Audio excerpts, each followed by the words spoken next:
அஜாஸ் அகமதுன்ற பேர் இன்னைய வரைக்கும் ஞாபகம் வச்சிருக்காங்க. அண்ட் இப்போ கூலி சொல்லும் போதும் எனக்கு அதில் டவுட்டே இல்லை.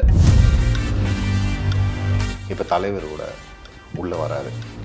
அந்த லோகேஷ் ஒரு நிமிஷம் இந்த கன்னை இப்படி எடுக்கிறேன், எடுத்து அவனுக்கு தெரியாமல் இப்படி மாத்துறேன், இப்படி வச்சுட்டு அவன் பயப்படுவான்ல, அவன் பயப்படுவான். பயப்படும்போது அப்படியே அவனே ஒரு டெட்லி ஸ்டார் அப்படியே பார்த்துட்டு அப்படியே பொறுமையாக அந்த கன்னை ரிலீஸ் பண்ணுறேன். அந்த கன்று ரிலீஸ் ஆனவுடனே இப்படி சுற்றும்ல, சுற்றினவுடனே அப்படி கேட்ச் பண்ணி இங்கே வச்சிடுறேன். வச்சுட்டு ஸ்டேரிங் மேலே இப்படி கையை வச்சுட்டு இதை மட்டும் சொல்கிறேன், அங்கே பார்வானா அப்படின்னாரு. நான் பிறக்கவே இல்லை, அப்பயே ஒருத்தர் சூப்பர் ஸ்டாருங்க. இந்த படத்துக்கு தான் அதிகமாக ரிவ்யூவர்ஸ் வெர்சஸ் ஆடியன்ஸ்னு போயிட்டு இருக்கு. உள்ளே போகிற வழியில் பார்க்கும்போது ரிவ்யூஸ்லாம் இவ்வளோ பேடாக சொல்லும்போது பார்க்கும்போது லைட்டாக மனசு கஷ்டமாக இருந்துச்சு. ஐயோ என்னடா இப்படி சொல்கிறாங்களே, இவ்வளோ மோசமாலாம் ஒன்றும் நம்ம படம் பார்த்தோமே அப்படி அவ்வளோ ஒன்றும் இல்லையே அப்படின்னு. ஒருவேளை தெரில நம்மளுக்கு படத்தில் இருக்கிறதுனால தெரிலையோ அப்படின்ற மாதிரி டவுட்லாம் இருந்துச்சு. Which is not good, which is like not good for the industry also. சினிமானால் தான் பிழைக்கிறீங்க, சினிமா மேலேயே கல்லு தூக்கி அடிக்கிறது வந்து சரி கிடையாது. ஒரு ரிவ்யூ பண்ணுறோன்னும் போது நம்ம வந்து மேலே ஏறி உக்காந்துட்டு நம்மளுக்கு எல்லாம் தெரிஞ்ச மாதிரி ரொம்ப ஒரு செட்டுக்கு வந்திருப்பாங்களான்னு கூட தெரியாது. தகாத வார்த்தையில் பேசி ஒரு படத்தை எப்பயுமே வந்து 2 லைனில் ஈஸியாக கலாய்ச்சிட்டு போயிட்டு இதெல்லாம் பண்ணுறதுக்கு பண்ணாமே இருந்திருக்கலாம் இப்படின்னு பேசுறதுமே சரி. நீ எல்லாம் ஒரு ஆளுன்னு இந்த மண்டை இப்படி இருக்கு, நீ இங்கே இருந்தானே வர, நீ இதெல்லாம் பண்ணி எவனா இருந்தாலும் பலாருன்னு ஒன்று வச்சிடணும் போல தோணும். சம்பந்தமே இல்லாமல் பேசின செவில திருப்பி இருந்தது.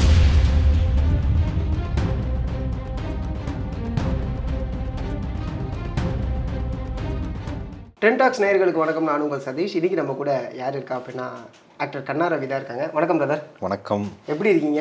சூப்பராக இருக்கேன். ரொம்பவே சந்தோஷமாக இருக்குது. ஏன்னா தொடர்ச்சியாக ஒரு படங்கள் பண்ணிக்கிட்டு இருக்கீங்க. அதில் நம்ம கதாபாத்திரம் வந்து எடுத்து பேசுகிற மாதிரி இருக்கணும் அப்படிங்கிற ஒரு ப்ராமிசிங்கான ஒரு கேரக்டராக பண்ணிக்கிட்டு இருக்கீங்க. லைக் நான் இந்த கேள்வி முன்னாடி வைக்கிறேன்.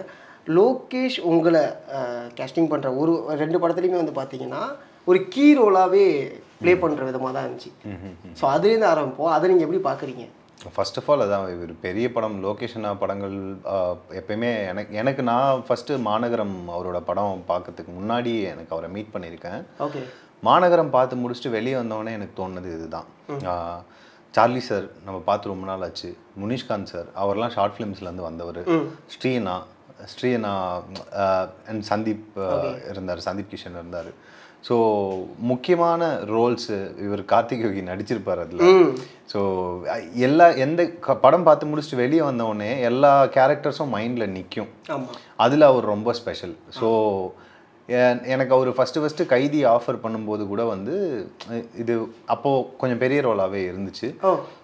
அது வந்து கொஞ்சம் கார்த்தி சார் வரதுக்கு முன்னாடி அது கொஞ்சம் பெரிய ரோலாகவே இருந்துச்சு. அதுக்கப்புறம் மன்சூர் சார் பண்ண போகிறதா சொல்லிட்டு அப்போ வந்து அது வந்து பெரிய ரோலாகவே இருந்துச்சு. ஒன்ஸ் கார்த்தி சார் உள்ளே வந்தவுடனே கதையே வேறு டோட்டலாக இன்னும் கொஞ்சம் மாற்றி கார்த்தி சாருக்காக ஒரு சில விஷயம் பண்ணி அதை வந்து அப்புறம் பார்த்தோன்னா கொஞ்சம் ரோலாக கம்மியாச்சு. அப்பயே என்கிட்ட வந்து ரோலாக மட்டும் கொஞ்சம் இதுவாக இருக்குடா, பட் ஆனால் இம்பேக்ட் வைஸ் எதுவுமே இதுவாகாது, பர்ஃபார்மன்ஸ்க்கும் ஸ்கோப் இருக்குனாரு. எனக்கெலாம் வந்து நான் பிரச்சனையே இல்லை. ஏன்னா நீங்கள் உங்கள் கேரக்டர்ஸ் நிற்கிது. ஒரு சில படங்களில் படம் ஃபுல்லாக அந்த கேரக்டர்ஸ் வந்தாலுமே கூட நிற்காமையே போயிடும், மக்களோட மனசில் நிற்காமையே போயிடும். அப்படி இருக்கிற பட்சத்தில் ஸ்க்ரீன் டைம் வந்து கம்மியாக இருந்தாலுமே கூட அந்த கேரக்டர் நின்றுச்சுன்னா இட்ஸ் அ வின் சுச்சுவேஷன் தான் அப்படின்ற மாதிரி தான் எனக்கு தோணுச்சு. ஸோ கைதி வந்ததுக்கப்புறம் இன்னுமே ஸ்ட்ராங்காக அதை பிலீவ் பண்ண ஆரம்பிச்சாச்சு. ஏன்னா கைதி ஆரம்பிக்கிறதுக்கு முன்னாடி சொன்னார் ரொம்ப முக்கியமான ரோல். அவர் சொன்னது தான் என்னோட வெல்விஷர்ஸ் எல்லாமே படம் பார்த்து முடிச்சுட்டு சொன்னாங்க, சரியான ரோல் அது. ஏன்னா ஒரு சில படங்களுக்கு மட்டும்தான் பேர் ஞாபகம் வச்சுப்பாங்க, கேரக்டரோட பேர் ஞாபகம். அஜாஸ் அகமதுன்ற பேர் இன்னைய வரைக்கும் ஞாபகம் வச்சுருக்காங்க. ஸோ அதனால வந்து எனக்கு அது ரொம்ப ஸ்பெஷலாகவே இருந்துச்சு. ஓகே அவர் சொன்னதை பண்ணிட்டாரு அப்படின்ற மாதிரி. அண்ட் இப்போது கூலி சொல்லும் போதும் எனக்கு அதில் டவுட்டே இல்லை. ஸோ அவர் கண்டிப்பாக வந்து நம்ம பொட்டன்ஷியலை வேஸ்ட் பண்ணிட மாட்டார், அதை வந்து கண்டிப்பாக நல்லபடியாக தான் பண்ணி கொடுப்பாருன்ற ஒரு ட்ரஸ்ட் ஒன்று இருந்துச்சு. நான் நினச்சதை விட அதிகமாகவே பண்ணி கொடுத்துட்டாரு. Even my parents var so happy for that. அவங்களுமே சொன்னாங்க, ஏன்னா ஈஸியாக சொல்லிட மாட்டாங்க, இன்னும் கூட எதனா பண்ணியிருக்கலாம்னு. பட் ஆனால் இதை பார்த்துட்டு செம்ம ஹாப்பி அவங்களுக்கு. நான் சொன்னது அந்த கீ ரோல் அப்படிங்கிறது கைதிலையுமே அந்த கைதி ஃபுல்லாகவே ட்ராவல் ஆகிறதுக்கு, படங்களாக ட்ராவல் ஆகிறதுக்கு அந்த இடத்துல அஜாஸ் தேவை. ஆமாம். கூலியில் இவ்வளோ பிரச்சனை நடக்கிறதுக்கு காரணம் நீங்கள் தேவை. ஸோ இந்த ஒரு மேட்ரு இருக்குல்ல, இதுதான் வந்து இந்த கீரோல அழகாக நமக்குன்னு வந்த மாதிரி எடுத்துக்கலாமா? ஸோ அந்த ஒரு இதை நீங்கள் எப்படி பார்க்குறீங்க? அதுதான் என்னன்னா, அவர் என்கிட்ட பேசும்போது லைக் சொல்லும் போதுமே என்னன்னா, மற்ற ஃபிலிம் மேக்கர்ஸ் கிட்ட சொல்லும் போதுமே வந்து எவ்வளோ இன்டென்ஸ்னாலும் தாங்குவான் இவங்கிட்ட கூடுறா அப்படின்னு. ஸோ அண்டு ரேஞ்சாகவே வந்து இவனோட ஏஜ் டிஃப்ரென்ஸ் வந்து நல்லா காட்டலாம். ஃப்ரம் 25 to 35 இவனை ஈஸியாக நீ கொண்டு வரலாம். எந்த லுக்கில் வச்சாலும் செட் ஆகக்கூடிய ஒரு ஃபேஸ் இது. ஸோ அதனால இவனெல்லாம் நல்லா யூஸ் பண்ணணும் அப்படின்றது அவரோட ஃப்ரெண்ட்ஸ்கிட்டையும் சொல்லுவார், ஃபிலிம் மேக்கர்ஸ்கிட்டையும் சொல்லுவார். ஸோ உனக்கு ஒரு பெரிய இடம் இருக்குது, ஒரு ஸ்கோப் இருக்குன்றது சொல்லிகிட்டே இருப்பார். அன்ஃபார்ச்சுனேட்லி எல்சியூ உள்ளே வந்ததுனால அதுக்கப்புறம் எனக்கு எதுவுமே மூவ் ஆகலை. 50 years ஆஃப் ரஜினிசம் அந்த படத்தில் இருக்கிறதுங்க. ஆக்சுவலாக ரஜினி சாரோடைய ஃபேனாக ரஜினி சாரோட படத்தில் இருக்கிறதுங்கிறது அது நிறைய சந்தோஷத்தை அள்ளி கொடுத்த ஒரு விஷயம் தான். அது 50வது வருஷத்தில் அந்த மூமெண்ட்டை பற்றி சொல்லுங்கள். இது 50th இயர்ன்றது வந்து எனக்கு ரொம்ப ரீசெண்டாக படம் முடிக்க போகிற டைமில் தான் எனக்கே தெரியும். ஸோ அந்த அனௌன்ஸ்மெண்ட் டேட் அதெல்லாம் பண்ணிகிட்டு இருக்கும்போது, ஏன்னா கிட்டத்தட்ட நாங்கள் ஒர்க்குன்றது வந்து 1 year போச்சு. ஸோ இது மேபி போன வருஷமே ரிலீஸ் ஆயிருந்தாலும் ஆயிருந்திருக்கலாம், அதுக்கான வாய்ப்பும் இருந்திருக்கு. அந்த மாதிரி ஒரு இதுதான், ஏன்னா குயிக்காக முடிக்கணும்னு சொல்லிட்டு தான். ஸோ பெரிய படம் கண்டிப்பாக டைம் ஆகும். என்ன தான் நம்ம சொன்னாலும் பெரிய படம் டைம் டிசம்பர்லேயே முடிச்சிருவோம் அப்படின்னு சொன்னாலுமே கூட கண்டிப்பாக டைம் ஆகுன்றது நமக்கு தெரியும். இந்த டைம் தான் வரப்போகுதுன்றது தெரியும். ஸோ எனக்கு என்ன தோணுச்சு அப்படின்னா வந்து, நான் பிறக்கவே இல்லை, அப்பயே ஒருத்தர் சூப்பர் ஸ்டாருங்க. நான் பிறக்கிறதுக்கு முன்னாடியே ஒருத்தர் சூப்பர் ஸ்டாரு. நான் பிறந்து நான் வந்து எனக்கு சினிமா பழகும் போது ஒருத்தர் சூப்பர் ஸ்டாரு. நான் வந்து ஸ்கூல் படிக்கும்போது ஒருத்தர் சூப்பர் ஸ்டார், காலேஜ் படிக்கும்போது ஒருத்தர் சூப்பர் ஸ்டாரு. ஓகேங்களா? நான் வந்து சினிமா பண்ணணும்னு வரேன், அப்பயும் அவர் சூப்பர் ஸ்டாரு. நான் இப்போ ஒரு இடத்துல நடிக்க போகிறேன், அப்பயும் அவர் சூப்பர் ஸ்டாரு, எப்பயும் சூப்பர் ஸ்டார் தான். அவ்வளோதான். ஸோ இந்த மாதிரி ஒரு லெகசி இருக்குல்ல, இவ்வளோ பெரிய ஒரு விஷயம் வந்து அது ஆல்வேஸ் தலைவர் தாங்க கண்டிப்பா. ஸோ அதுக்கு இதை விட டிசர்விங்கான ஆள் அவர். ஆக்சுவலாக சொல்ல போனால் இதை விட டிசர்விங்கான ஒரு ஆக்டர் தான். ஏன்னா எவ்வளோ ஒர்க்ஸ் இப்போது ஜென்ரலாக இப்போ ட்ரெண்டாவது பார்த்தீங்களா நிறைய. நீங்கள் அந்த முள்ளு மலரும்ல ஒரு சீன்லாம் பார்த்தீங்கன்னா பாத்திரம் வளக்கிட்டு இருப்பாரு. நீங்கள் இப்போ என்ன சொல்லியிருப்பாரு மகேந்திரன் சார், ரஜினி நீங்கள் போய் உட்காந்து பாத்திரம் வளர்க்குங்க அப்படின்னு சொல்லியிருப்பாரு. இதில் இவரோட இன்டெலிஜென்ஸ் என்னன்னு பாருங்கள். இவரோட வே ஆஃப் அப்ரோச் என்னன்னா, பாத்திரத்தை வளக்கிட்டு தூரத்தில் ஒரு இது இருக்கும், பார்க்க மாட்டார், த்ரோ பண்ணுறதை பார்க்க மாட்டார். இங்கேருந்து இப்படி அடிச்சிருப்பார். ஒரே பாத்திரம்னா பரவாயில்ல, அதில் தட்டு வரும், குண்டான் வரும், கிளாஸ் வரும், எல்லாமே கரெக்டாக உள்ளே போய் பிளேஸ் ஆகும். இப்போ வந்து இது கிட்டத்தட்ட பார்த்தீங்கன்னா ஒரு சார்லி சாப்ளினோட விஷயம். அது ஒரு விஷுவலாக எப்படிரா இது அப்படின்னு நடக்க வைக்கிறது. பின்னாடி பாட்டுக்கு டைலாக் போயிட்டு இருக்கும். அந்த சீனுக்கும் இதுக்கும் சம்மந்தமே இருக்காது, ரியாக்ஷன் ஒன்று இருக்கும், டக்குன்னு போடுவார். இது வந்து எப்படி இருக்கும்னா, நான் ரொம்ப ஸ்டார்டிங்கில் இருக்கும்போது இவரோட ஸ்டைலுன்றது வந்து இவர் எங்கேயா இருந்தாலும் கொண்டு வந்துருவார். ஒரு வே ஆஃப் அப்ரோச். ஸ்டைலுன்றது என்ன, ஒரு மனுஷன் is so confident in doing what ever it is like, அப்போ வந்து அது சக்குன்னு வைக்கும். நம்ம ஒரு வாட்டி வந்து இப்படி சாவியை தூக்கி இப்படி போட்டோன்னா அங்கே போய் லேப்ல உட்காருது, டெய்லி போட்டோன்னா பார்க்காம இப்படி போடுவோம். ஸோ அது வந்து ஒரு ஸ்டைல். அது வந்து எப்படா போட்ட அப்படின்னு பார்க்க வைக்கிற ஒரு விஷயம் இருக்குல்ல. அதை ஒரு ஷாட்டுக்கும் ஒவ்வொரு சீனுக்கும் வந்து இஸ் கான்ஸ்டன்ட்லி ஒர்க்கிங். லைக் தொடர்ந்து அதை ஒர்க் இப்போ வரைக்கும் சொல்கிறேன் நான். இப்போ கூலியில் நான் அப்புறம் நான் இதை கேட்குறேன். இப்போ இந்த ஒரு சீன் சொன்னீங்கல்ல, லைக் முள்ளு மலரில் வந்து அந்த பாத்திரத்தை போடுற சீன், இது வந்து ரஜினி சார் பண்ணால் தான் இது பண்ண முடியும், வேறு யாரும் பண்ணால் இப்படி அந்த ஸ்டைலில் பண்ண முடியாது. ஆமாம். கூலியில் அப்படி நீங்கள் பார்த்த ஒரு விஷயம் தான், ஆன் ஸ்பாட்லேயோ ஆர் சம்திங் என்னவா இருந்துச்சு? என்ன அதுதான் என்னோட சீனே தான். இப்போ அவரு நிறைய சீன் டிஃப்ரெண்ட்டாக லைக் அவரோட ஸ்டைலில் பண்ணியிருக்கலாம். ஏன்னா கம்மி போர்ஷன்ஸ் எனக்கு இருந்த காம்பினேஷன் சீன்ஸில் நான் பார்க்க கிடச்சது வந்து 2 விஷயம். ஒன்று வந்து ஆக்டிவிட்டியா, ஒன்று வந்து டைலாக்கா. ஓகே, ஃபஸ்ட்டு சீன் எக்ஸ்பிளைன் பண்ணிட்டாரு. காருக்குள்ளே எக்ஸ்பிளைன் பண்ணி முடிச்சதுக்கப்புறம் அந்த தயால் வந்து கால் பண்ணுவார். கால் பண்ணிவிட்டு, இவனை மட்டும் என்னால் கொல்ல முடியாது, இந்த கேங்லேயே அந்த பையன் தான் நல்லவன் அப்படின்னு, கால் கீழே கன் இருக்குப்பார், இல்லைனா இங்கே கொண்டுருவேன் அப்படின்னு சொன்னோடனே சீனில் இருந்தது என்னென்னா, கீழேருந்து கன் எடுக்கிறீங்க, கன்னை எடுத்துகிட்டு டேஷ்போர்ட் மேலே வைக்கிறீங்க, அப்போ அவன் பயப்படணும் அப்படின்னு சொல்லி இருந்துச்சு. அப்புறம் பயந்த உடனே நீங்கள் கொஞ்சம் நேரம் அவனை பார்த்துட்டு கொஞ்சம் அங்கே பாரு, இப்படி அங்கே பாரு கண்ணா அப்படின்ற மாதிரி சொல்லுங்கள். அப்போ பார்க்கும்போது அவனுக்கு அவன் கேர்ள் ஃப்ரெண்டு தெரியுவான். ஸோ அவன் வந்து ரிலீஃப் ஆவான். இது இப்படி இருக்கா? ஓகேயா? இப்போ தலைவரோட உள்ளே வராரு வந்து, லோகேஷ் ஒரு நிமிஷம், இப்போது இது மட்டும் பாருங்கள். இப்போது சொல்கிறாருல, அப்போது இந்த கன்னை இப்படி எடுத்து அவனுக்கு தெரியாமல் இப்படி மாத்துறேன், இப்படி வச்சுட்டு அவன் பயப்படுவான்ல, அவன் பயப்படும்போது அப்படியே அவனே ஒரு டெட்லி ஸ்டார் அப்படியே பார்த்துட்டு அப்படியே பொறுமையாக அந்த கன்னை ரிலீஸ் பண்ணுறேன். அந்த கன் ரிலீஸ் ஆனவுடனே இப்படி சுற்றும்ல, சுற்றினவுடனே அப்படி கேட்ச் பண்ணி இங்கே வச்சுட்டு ஸ்டேரிங் மேலே இப்படி கையை வச்சுட்டு இதை மட்டும் சொல்கிறேன், அங்கே பாரு வேணாம் அப்படின்னாரு. வந்து என்ன மேஜிக் இது அப்படின்ற மாதிரி டோட்டலாக அவரோட ஃப்ளேவருக்கு மாற்றினது மேஜிக்ல கண்டிப்பாக. ஆமாம். உடனே கால் ஒன்று வரும். அடுத்து இது டைலாக்கா உடனே கால் ஒன்று வரும். கால் வந்தோடனே சார் அப்பா அப்படின்னு சொல்லி கேட்பான். பேசுங்க அப்படின்வாரு. எடுத்து பேசினோடனே டேடி இந்த மாதிரி வெளியே இருக்கேன் சொல்லி முடிச்சதுக்கப்புறம் வந்து இவன் கேட்பான், சார் எங்கள் அப்பா நினச்சா உங்களை காப்பாற்ற முடியுமா சார், எங்களை காப்பாற்ற முடியுமா சார். அதுதான் டைலாக்காக இருந்துச்சு. அதுக்கு அவருக்கு ஒரு கவுண்டர் டைலாக் வரும், உங்கள் அப்பனாலே உங்கள் அப்பனை காப்பாற்றிக்க முடியுமான்னு தெரியாது, இங்கேருந்து அவங்க யார் கண்ணிலையும் படாமல் ஒரு நிம்மதியான வாழ்க்கையை உனக்கு பிடிச்சவங்க கூட எப்படியாவது போய் வாழ்ப்போ, போயிடு, இங்கே மட்டும் இருக்காத. இவ்வளோ டைலாக் இருக்குது தலைவருக்கு. என்ன பண்ணாருன்னா, சார் எங்கள் அப்பா நினச்சா எங்களை காப்பாற்ற முடியுமா சார், எங்கள் அப்பாவால் உங்களுக்கு எந்த பிரச்சனையும் வந்துடாது இல்லை அப்படின்னு. ஸ்டேரிங் எப்படியே பிடிச்சிட்டேன்ட்டு போ அப்படின்னாரு. அவ்வளோதான். உடனே நான் வந்து சரி ஓகே, இது வந்து இவருக்கு இந்த டைலாக்காக வந்து ஏதோ ஒன்று இருக்குது போல் அப்படின்னு சொல்லிட்டு நானும் யோசிச்சுட்டே இருக்கேன். என்னவா இருக்கும்னு சொல்லிட்டு லோகேஷன் ஆகிட்ட பேச போனார்.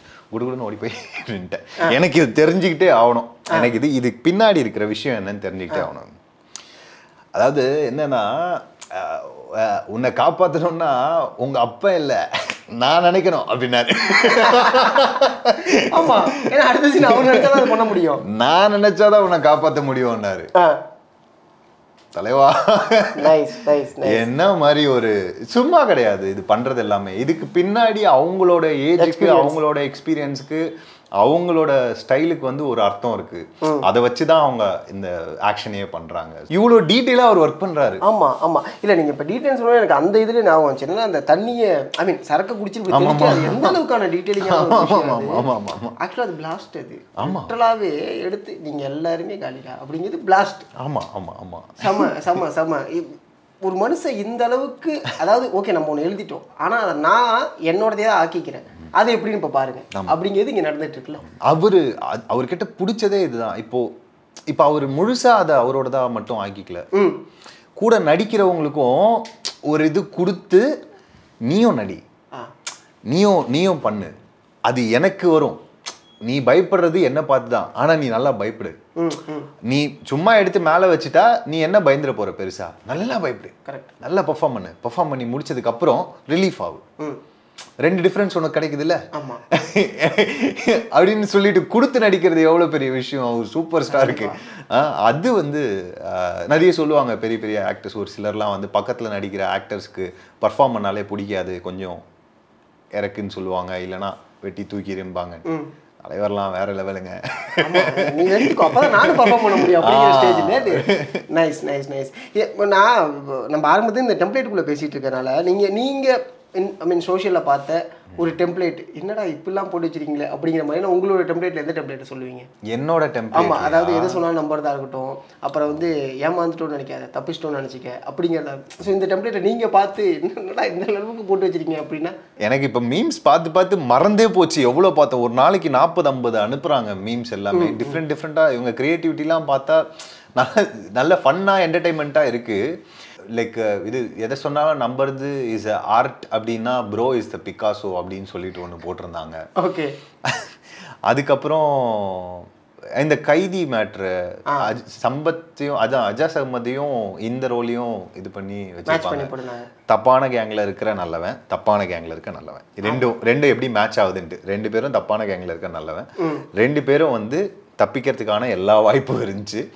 சொல்லியும் கேட்காம போய் செத்தது இந்த அப்படின்னு சொல்லிட்டு ஓடுதாங்க. எனக்கு வந்து டேய் இது நாங்களே யோசிக்கலடா அப்படின்ற மாதிரி இருந்துச்சு. இல்லை இப்போ நீங்கள் சொன்னது எனக்கு ஆமாம் இதுலேயும் தப்பான கேங்கில் இருக்க ஒரு நல்லவா அப்படிங்கிற ஒரு matter. At the same time வந்து அவர் அவ்வளோ சொல்லி நீங்கள் கேட்கல. இல்லை ரியல் லைஃப்பில் எதை சொன்னாலும் நம்பக்கூடிய ஒரு பர்சன் தானே. நான் அப்படியே ஆப்போசிட். எதை சொன்னாலும் நம்ப மாட்டேன். ஏன்னா நான் அப்படி இருந்தேன். இப்போ அப்படி இல்லை. அப்படியே கூலிலையுமே பொருந்தும். கூலிலையுமே நீங்கள் நம்பி இருக்கக்கூடிய ஒரு விஷயம் அது அப்படியே சேஞ்ச் ஓவர் ஆகும்போது அந்த இடத்துல அக்செப்ட் பண்ணிக்க முடியாமல் தான் அந்த பர்சன் போயிட்டு அங்கே போய் நின்று என்னடி பண்ணிட்டேன் ஏன்டி அப்படிங்கிற ஒரு ஏக்கம் தான் அந்த இது. அது டெம்ப்ளேட்டு. நைஸ். நான் ஒரு விஷயம் நோட் பண்ணேன். இது நீங்கள் படிக்கும்போது உங்களுக்கு இது கியூவாக அனுப்பிச்சான்னு பாருங்கள். ஷோபின் அவர்களை அடிச்சிருவாங்க. அதுக்கப்புறம் நீங்கள் காரில் ஃபோனில் பேசுவீங்க. நான் எப்படி எங்கள் அப்பாட்ட பேசுறது ஆக்சுவலாக அந்த இடத்துல உங்களுக்கு ஸ்ட்ரைக் ஆனிச்சா? என்னது கிளைமேக்ஸில் இந்த ஒரு ட்விஸ்ட் நடக்க போகுது அப்படின்னு சொல்லிட்டு? இல்லை அதுதான் சொல்லி தான் ஷூட் பண்ணாங்க. ஆக்சுவலாக என்ன சொன்னாங்கன்னா, இப்போது ஷோபினை அடிக்கும்போது பேசிக்காக இவன் எப்போ பிரச்சனை நடந்தாலும் அதான் உள்ளே வரும்போதே ஒரு சின்ன ரஜினி சார் உள்ளே ஃபஸ்ட்டு ஆர்பர் வரும்போதே அவங்க நோட் பண்ணுறதுக்காக வருவாங்க. இவன் வந்து கண்ணை காட்டியிருப்பான், போ அப்படின்னு இருப்பான். இல்லை ஒன்றும் இல்லைன்னா போன்றல அப்படின்வான். ஸோ இவன் பிரச்சனையில் இங்கே நடக்கும்போது அவன் இங்கே இருக்கக்கூடாதுன்னு சொல்லி அவன் அனுப்புகிறான் அப்படின்ற மாதிரி ஒன்று இருக்கும். ஸோ இவரை அடிக்கும் போதுமே வந்து அவங்க இருந்து பார்த்துட்டு இருந்திருப்பாங்கன்றது தான். இப்போ அதுக்கான பின்னாடி எக்ஸ்ப்ளனேஷன் என்ன அப்படின்னா வந்து ஒரு எம்ப்ளாயி வந்து ஓனர் வந்து ஒரு எம்ப்ளாயி சுற்றி வச்சு அடிக்கிறாரு. அடிக்கும்போது நீ எப்படி உங்கள் அப்பா பண்ணுறது எல்லாத்தையும் பார்த்துட்டு பொறுத்துட்டு இருக்கலாம், நீயாவது ஒரு வார்த்தை கேட்டியா அப்படின்றது தான் அதுக்கு பின்னாடி இருக்க விஷயம். அதுக்கு இந்த சைடு இது ஸ்பூன் ஃபீட் பண்ணல, இதை இப்படி வைக்கல, அதுக்கோட பதில் தான் கவுண்டர் தான். எதை நான் எப்படி எங்கள் அப்பா கிட்ட கேட்க முடியும் அப்படின்றது ஒரு வார்த்தை சொல்லு போதும். அதுக்கப்புறம் வந்து ஒரு நிமிஷம் நான் கூப்பிட்றேன்னு வச்சுருக்கேன், அவ்வளோதான். இது மேபி ரிலேட் பண்ணிக்கலாம்னா பிரச்சனை இல்லை அப்படின்றது தான். இது அது வந்து பார்க்கும்போது ஒரு எம்ப்ளாயியாக அவங்களுக்கு எப்படி ஒரு எம்ப்ளாயி அடித்து சாவடிக்க முடியும் இவ்வளோ, அதை எப்படி நீ கேட்காம இருக்கலாம், அப்போ நீ என்ன பண்ணுறீங்க அப்படின்ற ஒரு விஷயம் தான். நீயாச்சும் தட்டி கேட்காம இருக்கிற அப்படின்ற மாதிரி ஒரு விஷயம் தான். எனக்கு இந்த படத்துக்கு தான் அதிகமாக ரிவ்யூவர்ஸ் வெர்சஸ் ஆடியன்ஸ்னு போயிட்டு இருக்கு. ரிவ்யூவர் சைடில் ஒரு விஷயங்கள் போர்ட்ரேட் பண்ணுறது, ஆடியன்ஸ் சைட்லேருந்து நல்லா இருக்கு தேட்டர் ஓனர்ஸ் ஆல்சோ நல்லா இருக்கு, நீங்கள் எப்படி சொல்கிறீங்க, இது நீங்கள் எப்படி பார்க்குறீங்க?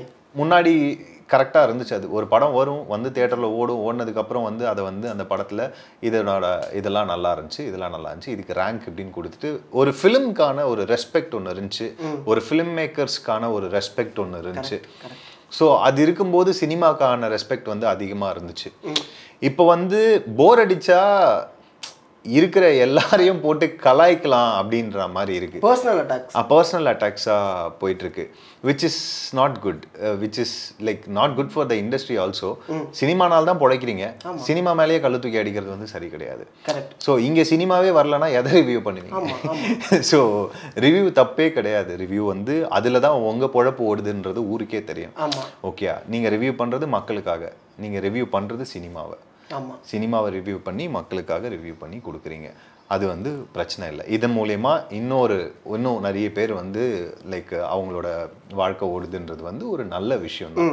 அது வந்து நடக்கும். சினிமா இண்டஸ்ட்ரி மூலயமா நிறைய பேருக்கு லைஃப் இருக்குது, அதனால தான் இட்ஸ் அ இண்டஸ்ட்ரி. ஸோ இவ்வளோ டிபார்ட்மெண்ட்ஸ் இருக்குது, இது மூலயமா இவ்வளோ இருக்குது. ஆனால் இங்கே வந்து நம்ம ஒரு ரிவ்யூ பண்ணுறோன்னும் போது நம்ம வந்து மேலே ஏறி உக்காந்துட்டு நம்மளுக்கு எல்லாம் தெரிஞ்ச மாதிரி ரொம்ப ஒரு செட்டுக்கு வந்திருப்பாங்களான்னு கூட தெரியாது. நான் எல்லாரையும் சொல்ல வரல, ஒரு சிலர் ரொம்ப டீசெண்டாக ரிவ்யூ பண்ணுறவங்க இருக்காங்க. ஆனால் வந்து தகாத வார்த்தையில் பேசி ஒரு படத்தை எப்பயுமே வந்து 2 லைனில் ஈஸியாக கலாய்ச்சிட்டு போயிட்டு இதெல்லாம் பண்ணுறதுக்கு பண்ணாமே இருந்திருக்கலாம் இப்படின்னு பேசுகிறதுமே சரி. இவங்கெல்லாம் வந்து செட்டில் காலடி எடுத்து வச்சுருப்பாங்களான்னு கூட தெரியாது. ஒரு படம் நம்ம ஜென்ரலாக ஷூட் பண்ண போகும்போது ஒரு எங்கேயாச்சும் புதுசாக சினிமா பரிச்சயம் இல்லாத ஒரு ஊர்லேயோ கிராமங்கள்லையோ ஷூட் பண்ண போகும்போது பார்த்தீங்கன்னா நின்று பார்க்கறதுக்கு வருவாங்க. பார்த்துட்டு கொஞ்ச நேரம் நின்றுட்டு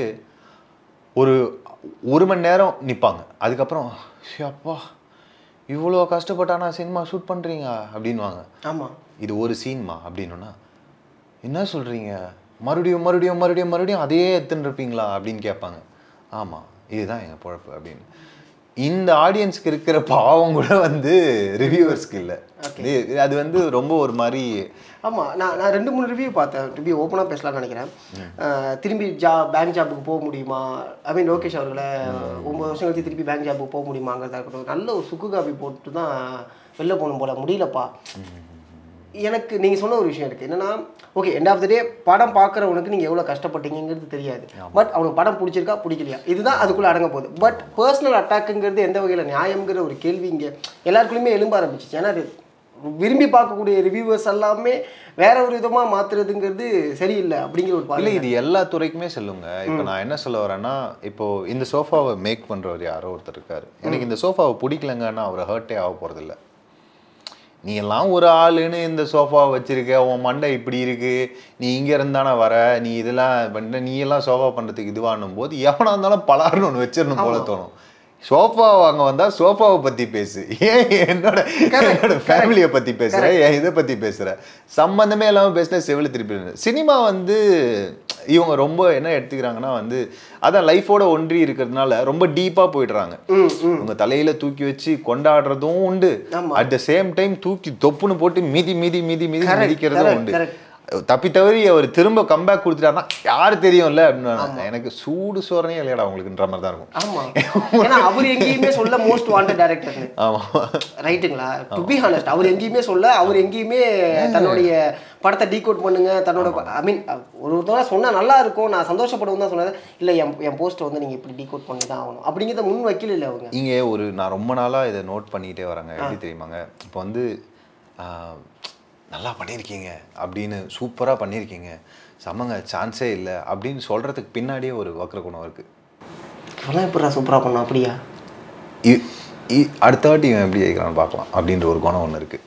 ஏதோ லக்கில் ஜெயிச்சிட்டா இது வந்து எப்படியோ மக்கள் மனசுக்குள்ளே வந்துருச்சு. இது ஒரு நோய் தான் என்னை பொறுத்த வரைக்கும். இந்த நோய் வந்து ஒருத்தன் மேலே ஏறும்போதே இல்லை, இப்போது ஒரு லேடரில் ஏறும்போது இவன் எப்படியாவது போயிடணும்னு நினைக்கிற குணம் வேற, எப்படியும் விழுவான்ல அப்படின்னு நினைக்கிற குணம் வேற. இது வந்து இது ரொம்ப சாடிசம்ங்க. இது விழுந்துடக்கூடாதுன்னு நினைக்கிறது வந்து ஹியூமனிட்டி. நீ விழுந்து தானே ஆகணும், நீ என்ன உயரத்துக்கா போற, நீ எப்படியும் விழுவல, நான் பார்த்தியா சொன்ன விழுந்தான்ல அப்படின்னு. அவன் அடுத்து எந்திரிச்சு போறப்போ அவனை கிளாப் பண்றது இதெல்லாம் இவங்களுக்கு தோணாது. இதுல இவங்க பொழப்பு ஓடுது, இந்த பொழப்புல இவங்க சாப்பிடணும் அப்படின்னா அது ஓகே, அவங்க நிலைமை அப்படி இருக்கு, அவ்வளவுதான். மற்றபடி வேற. ஏன்னா நீங்கள் பெரிய படங்களுக்கு ரிவ்யூ பண்ணுறீங்க, உங்களுடைய லைக் யூடியூப் வைஸில் அனாலிட்டிக்ஸ் அந்த வியூஸ் அதை சம்திங், சின்ன படங்களுக்குமே அதுமாரி ரிவ்யூ பண்ணுங்களா? தொடர்ச்சியாக வரக்கூடிய நீங்கள் நல்லா நோட்டீஸ் பண்ணீங்கன்னா இப்போ ரத்த சாட்சிக்கு யாருமே ரிவ்யூ பண்ணியிருக்க மாட்டாங்க. நீங்கள் அவ்வளோ சினிமாவுக்கு உண்மையாக இருக்கிறவங்களா இருந்தால் இந்த படம்லாம் இருந்துச்சா, ரொம்ப கம்மியான ஆட்கள் தான் ஜென்யூனாக. எனக்கு அவங்க எல்லாருக்குமே நான் தேங்க்ஸ் சொன்னேன். ஏன்னா வந்து இந்த படம் வந்து பெரிய பொருட்செலவில் பண்ணப்படல, பெருசாக இதுக்கு மார்க்கெட்டிங் பண்ணல. எனக்கு இவங்கெல்லாம் தான் உண்மையாகவே சினிமா மேலே அக்கறை கொண்டு ரிவ்யூ பண்ணுறவங்க அப்படின்றதே எனக்கு அப்போ தான் தெரியும். எல்லா படமும் ரிவ்யூ பண்ணுங்க, எல்லாருக்கும் படம் தெரியட்டுமே வந்த படம்னு. ஆமாம், ஸோ பெரிய படம் ஆப்வியஸாக தெரியதான் போகுது, அதை நீங்கள் ரிவ்யூ பண்ணுறீங்க. தெரியாத படத்தை முன்னாடி கொண்டு வந்து வச்சு இந்த படம் நல்லா இருக்குங்க போய் பாருங்க, ஒரு வெள்ளிக்கிழமை இங்க காமிக்கலாமே அப்படிங்கிற ஒரு விஷயம் தானே எல்லாரும். இப்போ இது வந்து the most talk of the town இந்த ஃபிலிம். இதை பத்தி என்ன ஏதாச்சும் ஒன்று நம்ம பேசியே ஆகணும், எப்படியாச்சும் அடிச்சே ஆகணும். அடிச்சா இன்னும் நல்லா பார்ப்பாங்க. நெகட்டிவிட்டிக்கு இங்க இன்னும் அட்டென்ஷன் அதிகம். நல்லா இருந்துச்சுன்னு சொன்னா எவனும் பார்க்க மாட்டான், வியூஸ் போவாது, ஒன்றும் பிரச்சனை இல்லை. நல்லா இருக்குன்னு அவனே சொல்லிட்டான், நானும் கிளிச்சாம்பாரு ஒரு கிளி இப்போ போட்டு முடிச்சு விட்டான்டா அவன் அப்படின்னு சொல்லி சொன்னோன்னா அப்படி என்ன முடிச்சு விட்டுருக்கான் மக்களுக்குமே சொல்றேன் நான். அப்படி என்ன அவன் இதுவா பேசியிருக்கான், நானும் பார்க்கணும் அப்படின்னு ஒண்ணு இருக்குல்ல. இதுல ஒரு ஹாப்பினஸ் அவங்களுக்கு வருது. இதுல ஒரு எல்லாரும் ஸ்பைடர் பட சூர்யா எல்லாருமே அப்படியே இருக்காங்க. அது வந்து பாவமா தான் இருக்கு. ஆனால் எண்ட் ஆஃப் த டே நேத்தி முதற்கொண்டுமே தேட்டரில் இருக்கக்கூடிய ஃபேமிலி ஆடியன்ஸ் அவ்வளோ ஜாலியாக என்ஜாய் பண்ணாங்க. இது நான் சும்மா நீங்கள் இங்கே இருக்கீங்க அப்படிங்கிறத மிகைப்படுத்தி நான் சொல்ல, நான் நேத்தி போகும்போது அவ்வளோ பேர் என்ஜாய் பண்ணாங்க. ஸோ இல்லை அப்போ இவங்களுக்கு பிடிச்சிருக்குப்பா. லாஜிக்கலாக சில விஷயங்கள் லாஜிக்கலாக பார்க்குறாங்க, ஓகே ஃபைன். பட் ஜென்ரலாக பார்க்கக்கூடியவங்களுக்கு படம் முடிச்சிருக்கு. எண்ட் ஆஃப் த டே பர்ஸ்பெக்டிவாக அங்கே ஓகே ஆயிருக்கு. ரைட், எல்லாருக்கும் பிடிக்கிற மாதிரியான படங்கள் கஷ்டமான விஷயம் தான் இப்போ இருக்கக்கூடிய காலகட்டத்தில். அதை தாண்டி போய் சேர வேண்டிய இடத்துல சேர்ந்துருக்கு அப்படிங்கிற ஒரு விதத்தில் கரெக்டாக தான். நான் என்னன்னா எனக்குமே இந்த கன்ஃபியூஷன் இருந்திருக்கும். நான் எப்போ கிளியர் ஆனேன்னா ஃபர்ஸ்ட் ஷோ டீம் கூட பார்த்துட்டு வெற்றி தேட்டரில் ஃபர்ஸ்ட் ஷோ பார்த்துட்டு இமீடியட்டாக தேவிக்கு போனேன். நான் அம்மா அப்பாவோட ஃப்ரெண்ட்ஸோட நான் சினிமா ஃப்ரெண்ட்ஸோட போனேன். இங்கே வந்ததுக்கப்புறம் உள்ளே போகிற வழியில் பார்க்கும்போது ரிவ்யூஸ்லாம் இவ்வளோ பேடாக சொல்லும்போது பார்க்கும்போது லைட்டாக மனசு கஷ்டமாக இருந்துச்சு. ஐயோ என்னடா இப்படி சொல்கிறாங்களே, இவ்வளோ மோசமாலாம் ஒன்றும் நம்ம படம் பார்த்தோமே அப்படி அவ்வளோ ஒன்றும் இல்லையே அப்படின்னு. ஒருவேளை தெரில நம்மளுக்கு படத்தில் இருக்கிறதுனால தெரிலையோ அப்படின்ற மாதிரி டவுட்லாம் இருந்துச்சு. அம்மா அப்பா கூட போய் உட்காந்தும்போது சைலண்ட்டாக அவங்களே தான் பார்த்துட்டு இருந்தேன். நான் மற்றவங்கள தான் பார்த்துட்டு இருந்தேன். இவங்கெல்லாம் எப்படி ரியாக்ட் பண்ணுறாங்கன்னா ஜாலியாக ஹாப்பியாக பார்த்தாங்க. இன்டர்வெல்லில் கேட்டேன், உங்களுக்கு படம் எப்படி இருந்துச்சு ஹானஸ்ட்டாக சொல்லுங்கள், நான் நடித்தேன்றதுக்காக சொல்லாதீங்க எப்படி இருந்துச்சு. நல்லா எடுத்துருக்காப்புல, சூப்பராக எடுத்துருக்காப்புல லோகேஷ், ரஜினி படம் டிஃப்ரெண்ட்டாக இருக்குது, ஒரு மாதிரி இப்படி ஒரு ரஜினி படம் பார்த்ததில்ல, சூப்பராக எடுத்துருக்காப்புல, எனக்கு கைதியை விட இது பிடிச்சிருந்துச்சின்னாங்க. ஓகேங்களா. ஃப்ரெண்ட்ஸ் கிட்டே கேட்குறேன், நல்லா இருக்குடா, சூப்பராக இருக்குடா, நல்லா போகுது அப்படின்னாங்க. அப்போது எனக்கு அங்கேயே கிளியர். ஓகேங்களா. இது வந்து முடித்த உடனே நான் டப்புன்னு என்னோட ஸ்கூல் ஃப்ரெண்ட்ஸ், காலேஜ் ஃப்ரெண்ட்ஸ் இவங்க எல்லாருக்கும் அடிக்கிறேன். அவங்க ஒரு கால்ஸ் விடாம அட்டன் பண்ணி பேசுகிறேன். படம் எப்படி இருக்குது, படம் எப்படி இருக்குது, படம் எப்படி இருக்குது, படம் எப்படி.